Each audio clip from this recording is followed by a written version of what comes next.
Alright, here we go. We are about to go. I think we are live. Should be. Awesome. Cool. It's Whiskey Wednesday. Welcome, guys. Good afternoon. Whiskey Wednesday. Spirits Guy coming to you guys live. Massachusetts Wine and Spirits out here in the WB. I am all fired up today. I also feel like this is like the third video in a row that we've shot that I was actually prepared for, and I knew what we were doing. Hot streak. Yeah. We took last week off. Kind of had to, because as much as we love spirits, had to do some human things, family. Just had to do some stuff at home. It's good to take a break every now and then. As much as we love our spirits, humans are more of what it's all about. Went to Pampas Brazilian Steakhouse. I don't know what the better deal is. $40 all you can eat or pay by the pound. I don't know that we ate $40 worth of meat, but I sure as hell tried. Yeah. I feel like you go in there with the right mindset, if you know what I mean. Yeah. If you've starved yourself all day.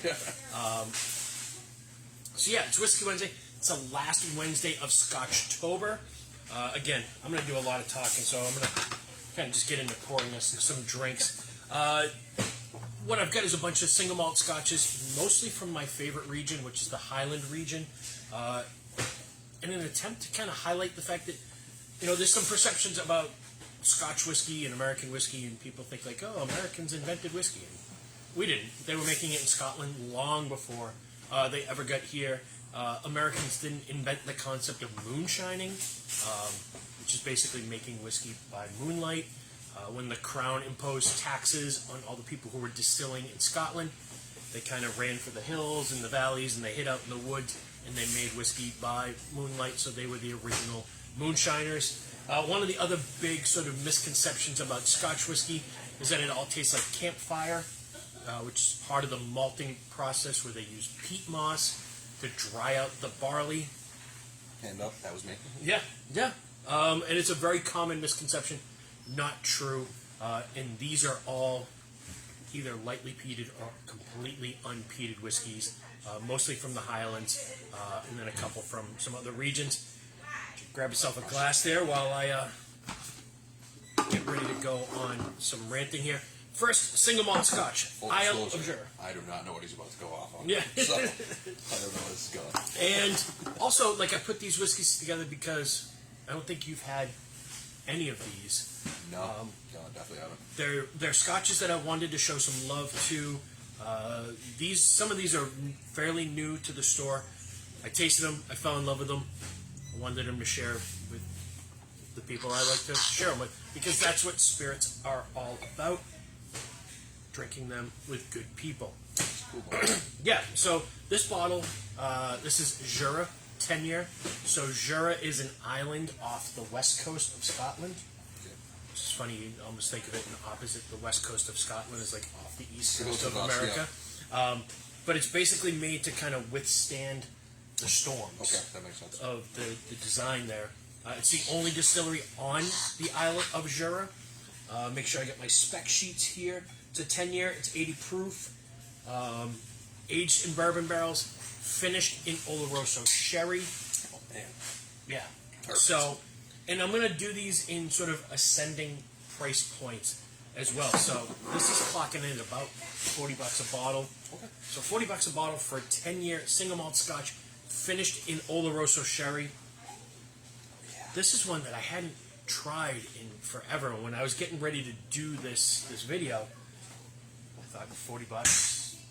Yeah, I'll revisit it, and I was blown away at how good this is. You get that Oloroso on the nose before. Yeah, that big dark fruit.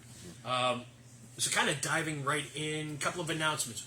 One, in a few weeks, November 19th, we are doing our first fall grand wine tasting. It's the first one we've done in 3 years since, pre-COVID. Less tables, only 8 tables, probably about 50 wines, but that's going to allow people to kind of spread out a little bit, have some more space at that time of year, focus in on wines. No spirits at this one. We're still looking at maybe doing a spirits tasting in December.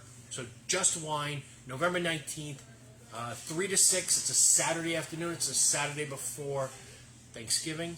All the wines are going to be on sale. It's a great day to come in, stock up, get all the wines you need for Thanksgiving. And I remember working the one before COVID, and it was like, it's fun. It's a lot of fun. It's chaos, but it's fun. It makes the day. Yeah. You meet people, you can learn about stuff.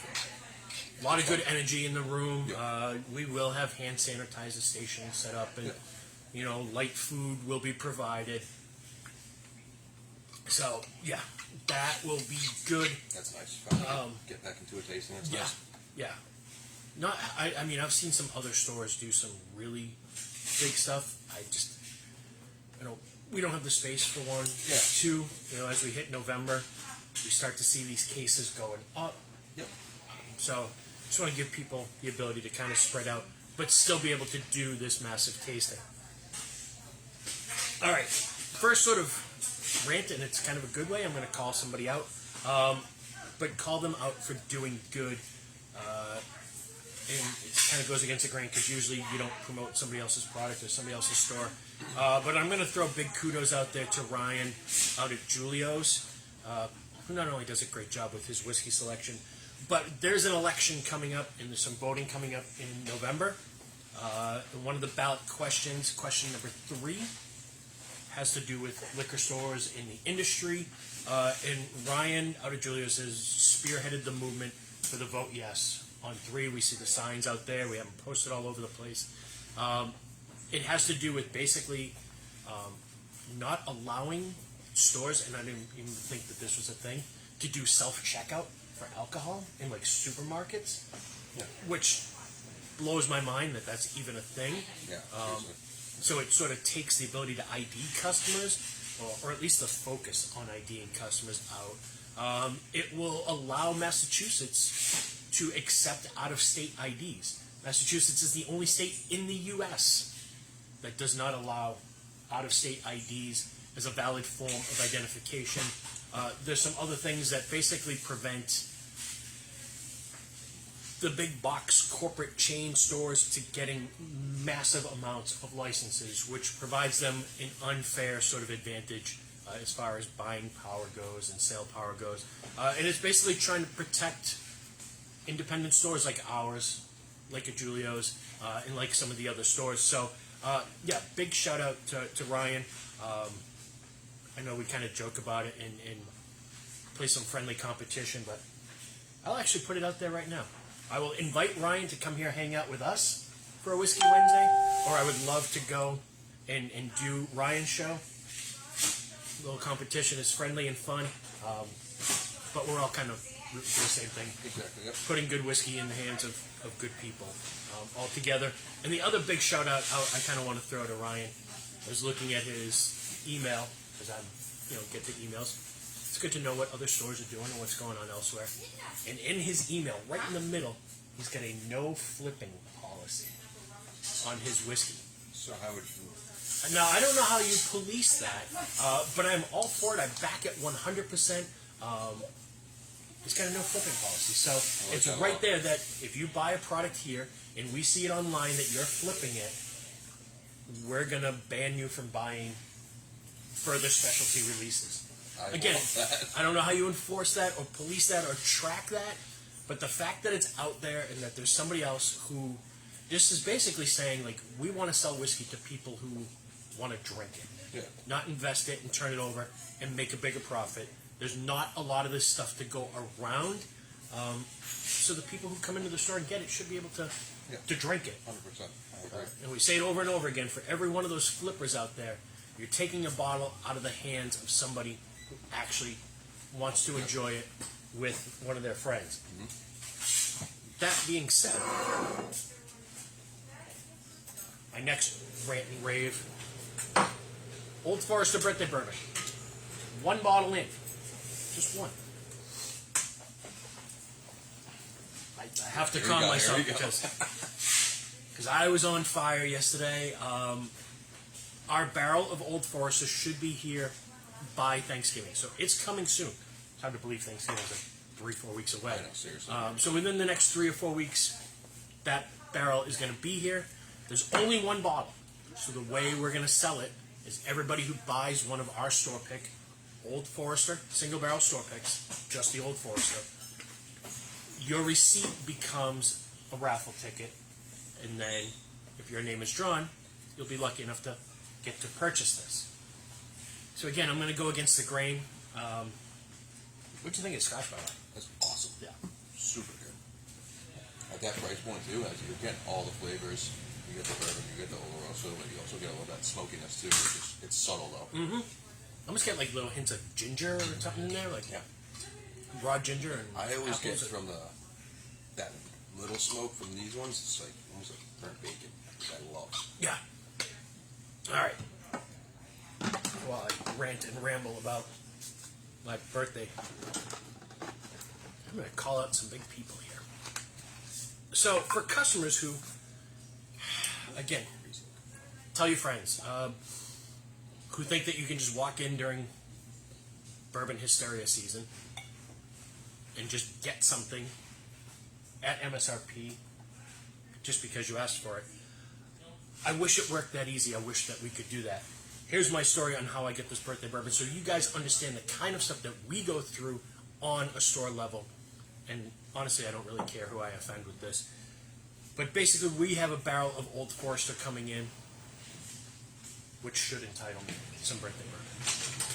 It didn't necessarily, but we've got some friends who are pretty high up in Brown-Forman who did the allocations, got me the bottle. It was confirmed to me on Monday. Your bottle will be here on Wednesday. On the truck, all confirmed. Should have been here last week, but it wasn't. We'll live with that. And then I get a call yesterday that says, hey, if you still want that bottle, you also now have to buy this and this and this to get that bottle. After it was confirmed that it was going to be on the truck. So these companies put you through these extra hoops that you've got to jump through all the time. So even though we've been a supporter of Old Forester all along, 8600, all 4 whiskey rows, the Statesman, nips, pints, keep it stacked on the floor, we still had to jump through one more hoop to buy extra product after it was confirmed that it was going to be on the truck. So just so customers have an understanding of what we go through on this level before it even gets to that level. Yeah. So, yeah, I kind of went up and down the flagpole on that one yesterday. But again, it wasn't Brown-Forman. It's not the people who own Old Forester. It's once it hits the distributor level, the games that they play from there. It's not all the distributors, just kind of one in particular that seems to do that a lot. But it is here. So when you make your purchase of Old Forester single barrel proof store pick in a few weeks, save your receipt for a chance to purchase this. Beautiful, good bottle. I love that bottle, and that whiskey has been just stellar in every iteration. All right, so now, whiskey number 2, Deveron. I've never had this before, so okay. I'm going in blind with you. The bottle is... I love the package. Cool. It's like different, it's odd. Yeah, it's frosted glass. I don't know if you guys can see that. Hey, we got a new camera now, so maybe they can actually see that. Yeah. Notes on this is another Highland Scotch. It's a 12-year, 80 proof. Talking about 53 on the shelf. This is the newest of all the distilleries that we're kind of dealing with here. This is a distillery that was built in 1960. Kicks around some ownership changes. Gets bought by Bacardi, who is the parent company. They make it part of the Dewar's sort of portfolio. Okay. So Dewar's is also in charge of Aberfeldy, which is one of our favorites. They're also in charge of this, and they're in charge of that. When we get to that, yeah, the Royal Bracla. So I haven't had this yet. Again, like 53, which is Still definitely reasonable.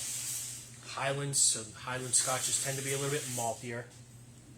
And again, people who listen to my podcast know how much I rant about external packaging. I'd rather pay $1 less for the bottle and not have these tubes to throw out, but they do kind of make attractive sort of spots on the Yeah, bottle. I mean, especially if like you're getting it for a gift or something, it does make it look nice. But yeah, I agree. If you're just gonna go home and put it on your bottle, you'd probably Yeah. rather just have the bottle.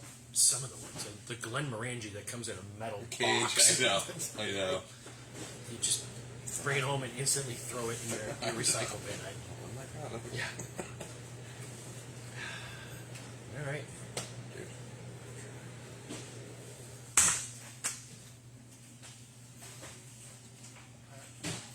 Yep. Oh man. It's Big tasty. apples. Yeah. Right when I before I even got it to my tongue, I got like that big apple note. Yeah. Yeah. Like orchard fruits, like apples and pears. That is really good. No smoke. Yeah. Easy to drink. And I know we've said it before a couple weeks ago, but like when it hits this time of year, when it's a little gray, it's a little cool, like this is the style of whiskey that I want to be sitting outside, Yeah. just on the porch having a cigar. These are perfect. And I know it's 80 proof, you proof hounds, you want more bang for their buck, but It has so much flavor though. yeah. I mean, And so much body too, for only being 80 proof, like it's big. instead of having two glasses of 100 proof, just have 3 glasses of this. Yep. It's the same difference. Yeah, and it can stretch out your night a little bit longer. You're still maintaining conversation Yeah. a couple hours into the night. Mhm. Yeah, it's hard to do with Yeah. some barrel proof 120 stuff. proof. Speaking gibberish. Mm-hmm. Yeah, I like that a lot. I love the bottle, like you said, it's totally unique. That blue Yeah, I love that blue. kind of pops. This is the most northeast distillery in Scotland. It's actually made at the Macduff distillery. It reminds me of like the ocean. Mm-hmm. Like that ocean blue right there. Yeah, I I mean, think it kind of resembles Highland, I guess. yeah. You think of it like northeast, so you're probably right on the Yeah, channel close. in Yep. between Yep. the mainland, and then you've got west coast, so you're kind of in the ocean that way. And a lot of these distilleries have gone dormant for years at a time. Like they open, they close. People go like, oh, how did they get 12-year whiskey? Well, they closed, but the whiskey was still sitting in Yeah. warehouses, kind of aging. And now we get into some really historic distilleries. Man, this one I love. Glengarioch, pronounced Glengarry, some sort of Gaelic pronunciation. So for your proof hounds, That sounds pronounced. yeah, What? in Old Gaelic it's pronounced Glengarry. I don't know why that is. This is owned by Jim Beam, and again through ownership changes over the years. A lot of these old historic distilleries. These guys go back to 1797 is when the distillery was built. And it originally had a brewery attached to it. But blended Scotch was really the style of Scotch in Scotland for years. And all these distilleries would just make whiskey and then sell it to the blending houses, kind of like we did with bourbon here in America. Like most of the bourbons that were sort of based on Whiskey Row in Kentucky around Prohibition era, they didn't make their own whiskey. They just bought it from other people, Yep. aged it, and bottled it Sells themselves. their label on it. So, this, I am in love with this. This, to me, is what Aberfeldy did to me last year. Like, I just fell in love with that. We are clocking in on Glengarioch, or Glengarry. 12-year, 92 proof. This is the most easterly, so the furthest east distillery there. Aged in bourbon barrels, finished in sherry barrels, which is fairly common for Scotch to be using port and sherry, the proximity to Spain. That was just phenomenal. And yeah, 90. Love that bottle too. I feel like Yeah. it's like the other one's different than most Scotch bottles, I think. Yeah, there's something about it. Like it's short, it's And squat. it's got that like nice base to it. Yeah, the base is a little wider than the bottle. 96 proof on this, by the way. Nice.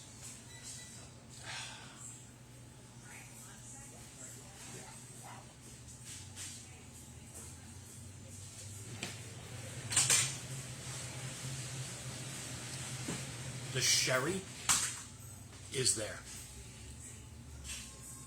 I am in love with this. That is awesome. Yeah, I bought this a couple weeks ago.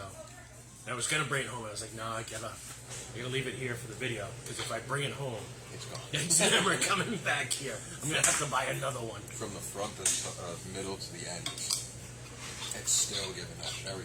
Yeah, it's just big and rich and viscous. We're clocking in 62 It's so reasonable for like a 12-year for Scotch. 12-year Scotch at 96 proof. Like, Yep, seriously.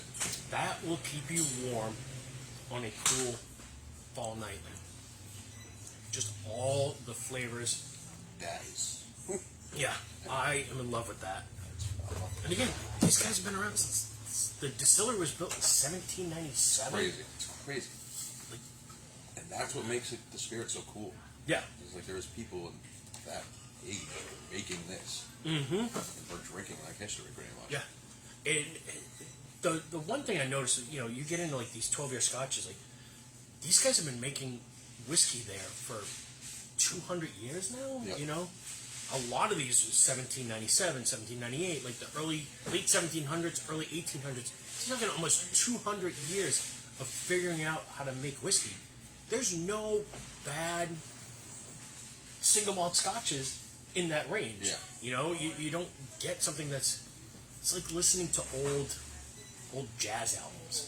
Yeah. There's no skip tracks on old jazz Absolutely albums. not. Like old Ella Fitzgerald, just Billie Holiday. fluid. It's just great. Every track is great. And that's kind of how I feel when you get into like 12-year single malts. There's just nothing. And I also feel like obviously distilleries in America, in the U.S. are like beautiful and stuff, but I feel like when you go overseas to where these are made, like it's just a different breed because they've been around for so much longer. Yeah, if you look at maybe pictures, not even longer, but yeah, definitely longer, right? Definitely longer, Yeah, yeah. so it's like you would say I forgot what distillery you're talking about. It's like you could like almost feel the ghosts of the people inside like there. Buffalo Trace, yeah. Yeah, like yeah. you could definitely feel the presence of the people who made this stuff when you go to the ones over here. Yeah, and Scotland, you look at the pictures of the landscape, it's not like Disney World, it's not like a bright, No. brand new city, like it's rustic, it's like it's stuck in time from, the 1800s, and that's sort of the way it And that's It like looks in and- Parks and Rec with the Lagavulin with Nick Offerman, yeah. yeah, and they send him over there on the show, and it's like his biggest dream ever, and they show the picture of it, and it's just like nothing like crazy, but it's his dream. It's not Disneyland, but it's just a awesome distillery. Yeah, and that's not just the show. That's actually Nick Offerman. Oh, I know, yeah, exactly. Who is a huge Yeah, Lagavulin his face is fan. on the thing now. Yeah, so by the way, we still have a couple bottles of the new release of the Offerman, Yeah. which is one of your yeah, products yeah, now. I've been seeing that everywhere. People are picking it up. Heavily Crazy. charred oak, Yeah. I believe is that version. The last one was the one in Guinness casks, Yeah, which I think was Whiskey of the Year last year. he's definitely up there. So this one is Royal Brockla. So this is another distillery that's been around since the late 1700s. They were the first Scotch distillery to get what's called a royal warrant. So That's- basically, the crown, the king, goes down there, and you provide goods, or they buy goods, or whatever, and the king just goes, "This stuff is great. We're issuing you a royal warrant." So I actually looked up, what does that mean? It means that you're recognized by the crown, and it means that you can legally use the term royal in your name. So you can't just open up a bread company in Scotland and call it Royal Bread Yeah, okay. without the crown going, "We're issuing you a royal warrant so you can use that term." So this is the first It's the first one. one. Wow. And again, it's a distillery that was open and then shuttered, and the Scotch industry kind of went up and down. Prohibition took a big dent into it. Then they had oversupply of stock. They were shuttered. One of the good things about, as much as we don't like giant corporations, but Diageo, Pernod Ricard, they have sunk a ton of money into these old shuttered distilleries. And a lot of your revive products, them. yeah, Yeah. they're trying to revive them, bring them back to life, create sort of tasting rooms and visitor centers, and they're just bringing these old distilleries back to life. That's what, Bacardi and Dewar's did with this one. This is a sherry finished as well. getting up there now. Talking 70 on the shelf. 12-year, 92 proof. Highland. They have been around since 1812, off and on. Mostly, again, making single malt whiskey for blends. And then they kind of revived, they called the Lost Distillery series, and bringing back some of this stuff. Now, I've had this before.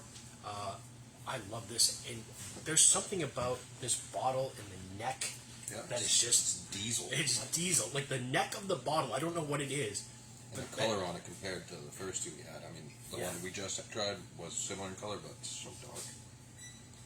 Scotches are usually a little bit lighter in color. Yeah, yep. And these are non-chill filtered, no color added, which you can do in Scotland. You can add caramel coloring, and I explain this all the time of like, it doesn't get that hot there, so you're not really baking the wood. Yeah. They're using used barrels, so you're not getting that char. So they can add caramel coloring just to make it look good on the shelf.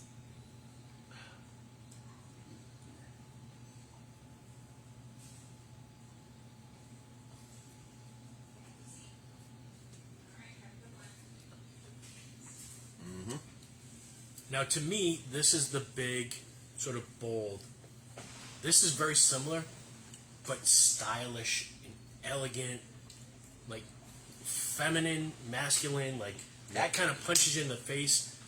This kind of gives you a little massage there on the shoulders. Oh, yeah, that is awesome. Yeah. And when you talk about like a bottle that makes a statement on your bar too, like just that royal blue color scheme. It's cool just to think like 200 years ago, the King of Scotland was there and granted them. Yeah.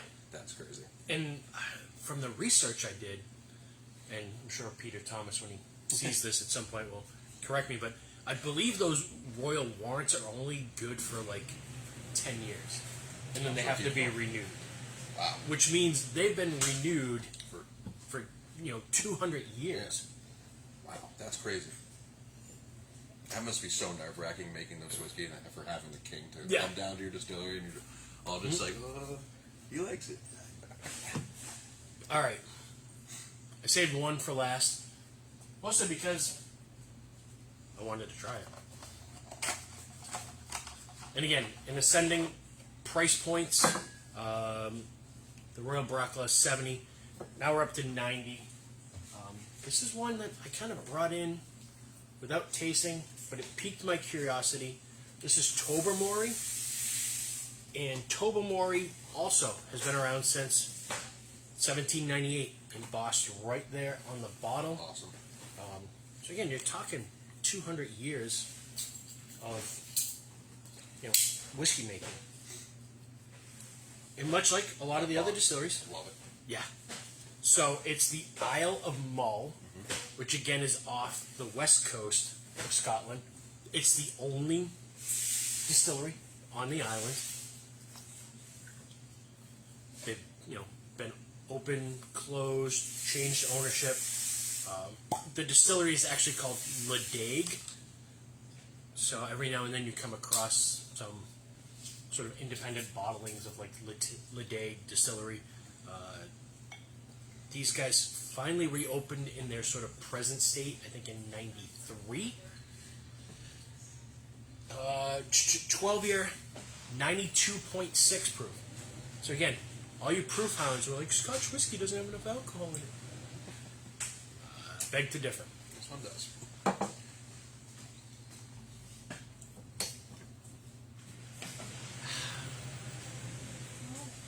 There's something comforting about looking over the camera. Seeing the hurricane back in the house. By the way, big shout out to Matt. I don't know if he wants it out there, but got married. Congratulations. Woo. Great wedding. Taking behind the scenes pictures. Sweet. Because why not? Absolutely. Absolutely. So Tobermory, 1797. At one point it was closed for 40 years.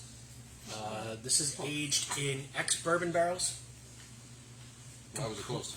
Just Again, there was up and down. the economics of Scotch was in high demand. Coming out of Prohibition, it was in low demand.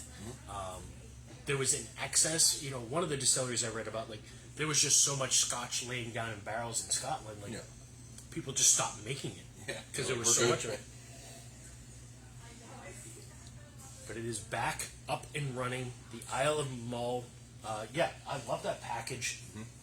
It looks like a very old film, like when they're going into the precinct before the movie starts. It's like scrolling across, it's showing an old town or something. Yeah, I just kind of realized that. Like, it's in black and white, like an old movie from the 50s. Yeah. And it's a picture of the port. You say, like, you're not supposed to put your nose in there, but when you put your nose in there, you get, like, that big apple-y pear almost. Yep, all that orchard fruit. And again, for 92 proof, you shouldn't be able to just take it up your nose without burning your nose. And yet... Well, I think from the amount of bourbon we drank last month, I think all the hair in my nose is gone. Yeah, it was gone.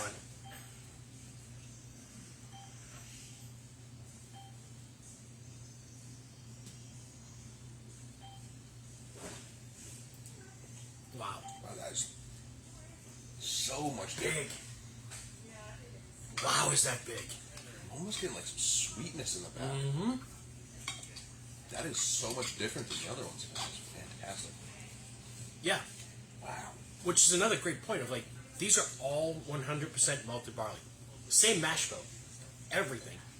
And yet they're all just a little bit different. They're like fingerprints. Everyone is unique. Yeah. But yeah, the mouthfeel is big. That was awesome. Viscous. Ton of fruit. That sort of apple, pear, honey, flowers. That's what it was. Like on the back, I was getting that honey, like almost like honeycomb, like the dark one. Yeah. That is... That's a winner. Yep, 100%. Glad I took a chance on that. Might have to reshuffle the Whiskeys of the Year deck again. That's it. Bunch of great single malt Scotch. It's that time of year. Even though Scotchtober is coming to a close, I'm still going to be drinking this the rest of the winter. Yeah, I'm totally turned on to Scotch now. I'm going to be... I bought a few bottles of bourbon the other day, but it's going to be a little Scotch for Christmas and all that stuff. It really is perfect for around this time of year. I love it this time of year. Yeah, just the cool air. It's perfect. So yeah, we've got 80 proofers, 96 proofers, no smoke, a little bit of smoke. If you want some smoke, we've got plenty of Lafroig in the house, some Lagavulin, some Ardbeg. So they just kind of run the spectrum, run the whole gamut. Open your mind, be adventurous. I'm very curious about Ardbeg because that's also one of my products. So I don't know much about that stuff. And I know they make a bunch of different expressions for it. So I think, didn't we do the Wee Beastie last year at some point? That's the one I the have. The 5-year, yeah. the smoke. Because those ones are definitely on the smokier side. Yeah, they definitely are. Get a tolerance for it and you're good. Yeah. To me, the ones with all that peat smoke, those are the ones you throw a couple of drops of water in, which is actually the way they do drink it in Scotland. And it changes some of that smoke into more of a floral character, I feel like too. it's almost like a better Scotch if it's smoky like that to have food. Mm-hmm. Oh, absolutely. It kind of tones it down. Yeah. You're getting rid of that smoky, but it's also adding to the food. Yeah, definitely works with like barbecue. Yeah, exactly. Steaks, things like that. Anything kind of mesquite or mesquite or smoked. All right, we're gonna wrap it from there. Started on a rant, finished on some good whiskey. Almost forgot our YouTube channel. So all these videos we're starting to upload to the YouTube channel. So if you're kind of new to this, or you're just joining the video now and you missed the beginning, you can scroll back on the Facebook page, watch the whole thing, or you can head over to the YouTube channel. Just go on YouTube, search What You Set Wine and Spirits. All there. We're starting to upload some of the old videos, so if you don't want to scroll back, or if YouTube is your thing, you can find some of our old work. Watch us in our rookie seasons. Oh yeah. Some precious stuff. No idea what we're doing. Oh my God, yeah. Just kind of going through those videos, going all the way back to when, like, we were out in Redemption, when we were in the back room. Yep. Man, going back to when we were struggling to get like 8 minutes of content in. I And know, right? now 35. we're banging out 40 minutes. So, yeah, go to YouTube, subscribe to the YouTube channel. You get sort of updates on the old videos getting loaded up there as well. That is it. We're gonna wrap. Man, it's already dark outside. Looking out the window there. That's crazy. I pulled in. It was like this. It was dark. I was like, jeez. It's happened. Yeah, we'll be back. We'll be back next week. I don't know what we're doing next week, but we'll be doing something. We've got some stuff with Bushmills coming up. We're going to do some Grand Centenario tequila on a Whiskey Wednesday coming up in the next few weeks. Again, tasting November 19th, Saturday afternoon, 3 to 6. Vote yes on 3. I think that's it. All right. Cheers, guys.